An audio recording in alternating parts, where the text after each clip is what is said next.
जय श्री कृष्ण। राधे राधे। मित्रों, 14मा अध्यायમાં ભગવાને બીજા શ્લોકથી 18મા શ્લોક સુધી ત્રણેય ગુણોની જે વ્યવસ્થા છે એ વ્યવસ્થા વિશેની ભગવાને વાત કરી.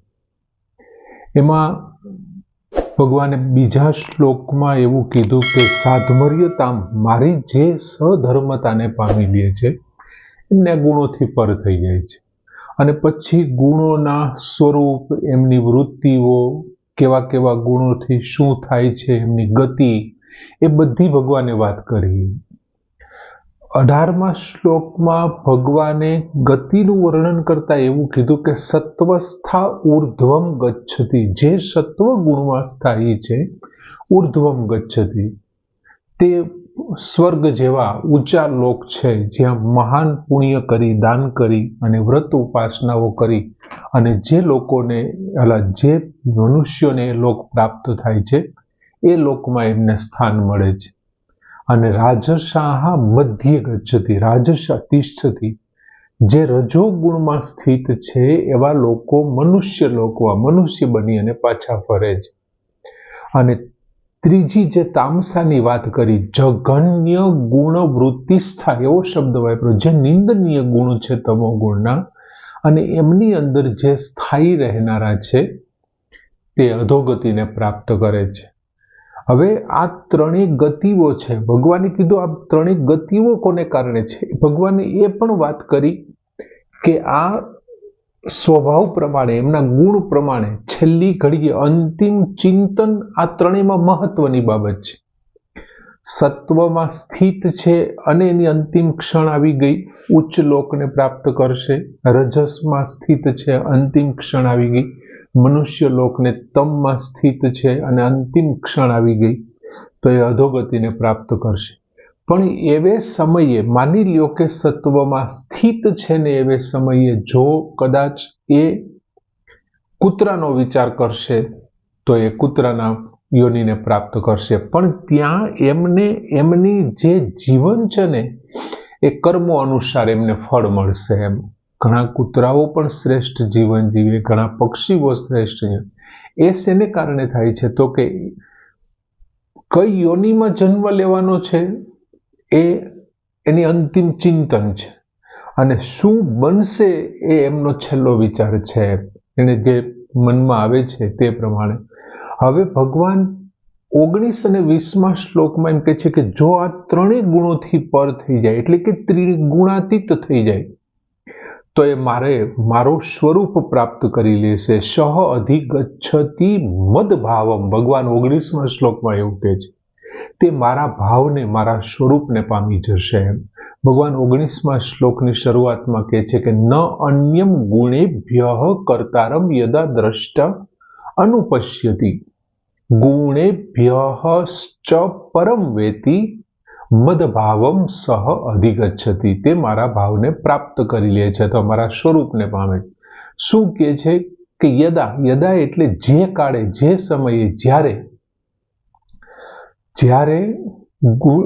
જ્યારે કોઈ વિવેકી માણસ છે અથવા કોઈ મનુષ્ય છે, યદા જ્યારે ગુણેભ્યઃ, ગુણેભ્યઃ એટલે ગુણો સિવાય, ત્રણેય ગુણો સિવાય, સત્વ, રજસ અને તમસ, ત્રણેય ગુણો સિવાય અન્યમ બીજા કોઈને કર્તારમ ન કર્તા ગણતો નથી, કર્તા તરીકે ન અનુપશ્યતિ, કર્તા તરીકે જોતો નથી.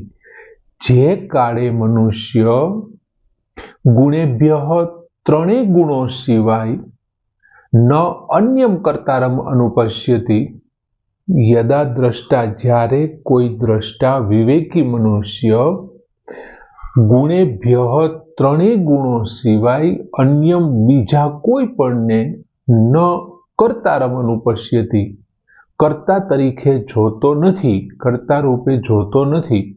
ચ અને પોતાને, અને પણ શું, અને પોતાને ગુણેભ્યઃ ગુણોથી પરમ વેતિ, પર જાણે છે, પર માને છે. અને જે પોતાને ગુણોથી પર માને છે, સહ મદભાવમ અધિગચ્છતિ, તે મારા સ્વરૂપને, મારા ભાવને અધિગચ્છતિ એટલે પામે છે અથવા પ્રાપ્ત કરે છે, તે મારા ભાવને પ્રાપ્ત કરી લે છે. હવે ભગવાને અહીંયા ત્રણેય ગુણોથી પર થવાની વાત કરી.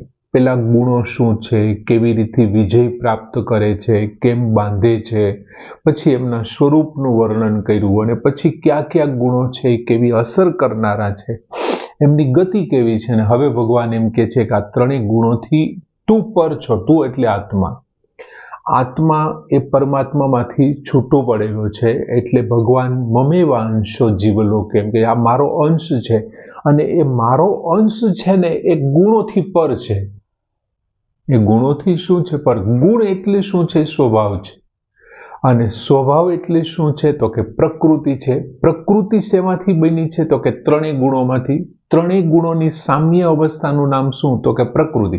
પ્રકૃતિ એટલે સ્વભાવ. આપણે ઘણી વખત અમુક માણસોને કહેતા હોય કે આની તો કેવી પ્રકૃતિ છે, આનો તો કેવો સ્વભાવ છે. જો બંને સરખા જ છે, પ્રકૃતિ અને સ્વભાવ.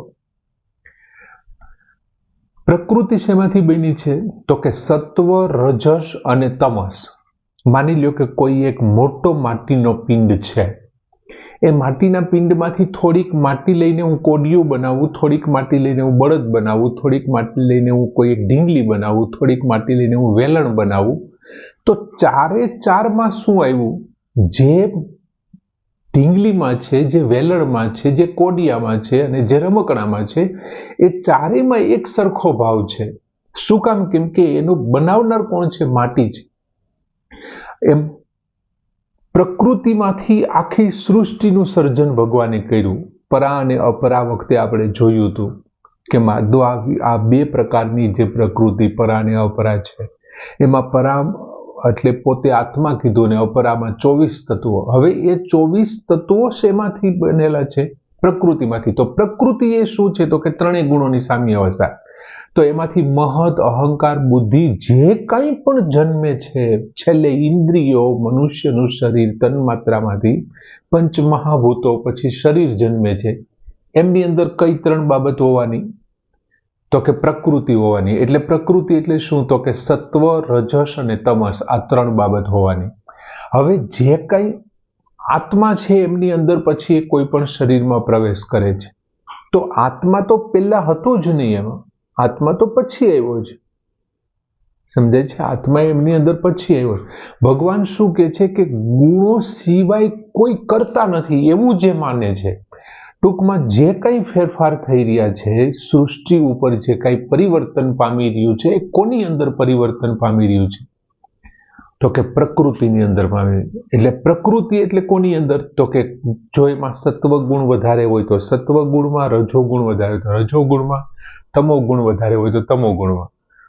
કોઈ પણ એક ગુણ એક સમયે વધારે હશે, બાકીના બે એમની અંદર નીચા હશે. એટલે ત્રણેય ગુણો સિવાય બીજા કોઈને કરતા નથી કરતો. જે કંઈ ફેરફાર થઈ રહી છે, જે કંઈ ક્રિયાઓ થઈ રહી છે, એ બધી કોના મારફત થઈ રહી છે તો ભગવાન કહે છે ગુણેભ્ય ન અન્યમ કર્તારમ દ્રષ્ટા અનુપશ્યતિ. આ બધા જ ફેરફારો, બધી ક્રિયાઓ, બધી પરિસ્થિતિનું સર્જન કરવા વાળા છે માત્ર ને માત્ર ગુણો છે. ગુણો સિવાય બીજું કોઈ નથી. બીજું કોઈ એટલે કોણ તો કે પુરુષ નથી, એટલે કે આત્મા નથી. એ બધું ગુણે હિ ગુણા અનુવર્તનતે આપણે ચોથા અધ્યાય વખતે, 8મા અધ્યાય વખતે જોયું હતું. ગુણો જ ગુણોની અંદર આ બધું કરી રહ્યા છે, ગુણો જ ગુણોની અંદર કરે છે. એટલે જે કંઈ પરિવર્તન થાય છે, ક્રિયાઓ થાય છે, એ બધું શેને કારણે થાય છે તો કે ગુણોને કારણે થાય છે, ગુણોમાં થાય છે. પુરુષ સાથે એમને કોઈ લેવા દેવા નથી, આત્મા સાથે એમને કોઈ બંધન નથી. અને આવું જે જોવે છે એટલે કે જે કંઈ થઈ રહ્યું છે તે એમનું કારણ શું છે તો કે ગુણ છે, બીજું કંઈ છે જ નહીં. અને જેનાથી ગુણો પ્રકાશિત થઈ રહ્યા છે, ગુણો જેમને કારણે કાર્ય કરી રહ્યા છે, એ તત્વ કેવું છે તો કે એ તત્વ સાવ જુદું છે. જેમને કારણે ગુણો પ્રકાશિત થઈ રહ્યા છે, તત્વ સાવ જુદું છે. તે ગુણોથી કેવું છે તો કે પર છે. તે ગુણોથી કેવું, દાખલા તરીકે પંખો ચાલે છે, કોને કારણે ચાલે છે? લાઇટને કારણે. પંખો ભાંગી જશે, તૂટી જશે, બગડી જશે કે પડી જશે, એ બધા ફેરફાર પંખાના છે. પંખો પ્રકાશિત કોનાથી થયો છે, ચાલે છે કોનાથી? તો કે લાઇટથી. પણ અંદર રહેલી લાઇટને એનાથી કોઈ મતલબ છે નહીં. એમાં બધી વસ્તુઓ, જે કંઈ ક્રિયાઓ થઈ રહી છે, પરિવર્તન થઈ રહ્યું છે, ફેરફાર થઈ રહ્યો છે, માત્ર ને માત્ર ગુણોમાં થઈ રહ્યો છે. ગુણોને પ્રકાશિત કરવાવાળા તત્વને એમની સાથે કોઈ લેવા દેવા નથી. એમનાથી એ લિપ્ત થતું નથી, કેમ કે એ તો સાવ જુદો છે, એ ગુણોથી પર છે. તેના એ ગુણોથી કોઈ દિવસ લિપ્ત થાય જ નહીં. એમની ઉપર ક્રિયાની કોઈ અસર જ ન થાય, કેમ કે એ તો ગુણોથી પર છે. અને બીજું, એ અપરિવર્તનશીલ છે, એમાં પરિવર્તન તો આવે જ નહીં. આ ગુણોમાં પરિવર્તન આવે. જે આ તત્વને સાચી રીતે જાણે છે અને જે પોતાને ગુણોથી પર, એટલે કે હું આ ગુણો નથી, એ બીજા છે, એમનાથી અસંબંધ, એમની સાથે જે સંબંધ નથી લાગતો, એમનાથી નિર્લિપ્ત થયે છે, એમનાથી કોઈ લેપાતો નથી, આવો જે અનુભવ કરી લે છે ને, એને ગુણ સાથે પોતાનો કોઈ સંબંધ નથી હોતો અને થશે નહીં અને હતો નહીં. એમને ગુણો સાથે સંબંધ નથી, થશે નહીં અને હતો નહીં. એમ શું કામ? તો કે ગુણો છે એ મુખ્ય બાબતે પરિવર્તનશીલ છે. એમને પ્રકાશિત કરનારો આત્મા છે ને એ અપરિવર્તનશીલ છે, એટલે એમનાથી કંઈ થયા જ નહીં શકે. અને આવું જે જાણે છે ને, એ ખરેખર સાચું જાણે છે. ભગવાન કહે છે, આવું જાણવા વાળા પ્રકૃતિથી પુરુષને પોતે જે અલગ જાણી લે છે, ગુણોથી પોતે જે પોતાને અલગ જાણી લે છે, એમને કંઈ કરવા પણ રહેતું નથી. બધી ક્રિયાઓ ગુણો કરે છે, બધા ફળ ગુણો ભોગવશે, બધું જ ગુણો કરવા વાળું છે, હું કંઈ કરતો નથી. આવું જે જાણી લે છે, ભગવાન કહે છે કે મદભાવમ સહ અધિગચ્છતિ, તે મારા ભાવને પ્રાપ્ત કરી લે છે, અથવા એ મારા સ્વરૂપને પામી જાય છે. ખરેખર તો પુરુષ છે ભૂલથી બંધાયેલો ગુણો સાથેના સંબંધને તૂટે છે. ભૂલથી એમણે એવું માની લીધું છે કે આ ગુણો મારે કારણે છે, મારે કારણે બધું કરી રહ્યા છે, અને એમને કારણે જે કંઈ કરે છે મારો જ. આમની પહેલા જે પ્રકૃતિ સાથેનો સંબંધ તોડવાની વાત આવી હતી, અહીં ત્રણેય ગુણના વિભાગનો અધ્યાય છે, એટલે ભગવાને ગુણોની સૂક્ષ્મતાથી વર્ણન કર્યું કે પ્રકૃતિ એ જ ગુણો છે, ગુણોની સામ્ય અવસ્થા એ જ પ્રકૃતિ છે. એમની સાથેનો સંબંધ તૂટી જાય અને એમની સાથેનો માની લીધેલો સંબંધ તોડવાનો અને મારી સાથેનો સ્વતઃ સંબંધ જો બંધાઈ જશે, તો એ વ્યક્તિ મને પ્રાપ્ત કરી લે છે, મારા સ્વરૂપને પામી જશે. ભગવાને એક વાત કરી કે મદભાવમ સહ અધિગચ્છતિ. ભગવાને આ ચર્ચાની શરૂઆત કરતી વખતે બીજા શ્લોકમાં પણ એમ જ કીધું હતું કે મમ સાધમર્યતા, જે મારી સાધમર્યતાને પામી લે છે. અને અહીં એવું કહે છે કે મદભાવમ સહ અધિગચ્છતિ, મારા ભાવને પ્રાપ્ત કરી લે છે, મારા સ્વરૂપને પ્રાપ્ત, અથવા જે મારી સધતા હોય એમના ઉપર ગુણોની અસર થતી નથી અને મારી સાથેનો સ્વતઃ સંબંધ એમનો કાયમી રહે છે. સરસ મજાનો શ્લોક કે ન અન્યમ ગુણેભ્યઃ કર્તારમ યદા દ્રષ્ટા અનુપશ્યતિ ગુણેભ્યઃશ્ચ પરમ વેતિ મદભાવમ સહ અધિગચ્છતિ. પૂર્ણ કરી. જય શ્રી કૃષ્ણ.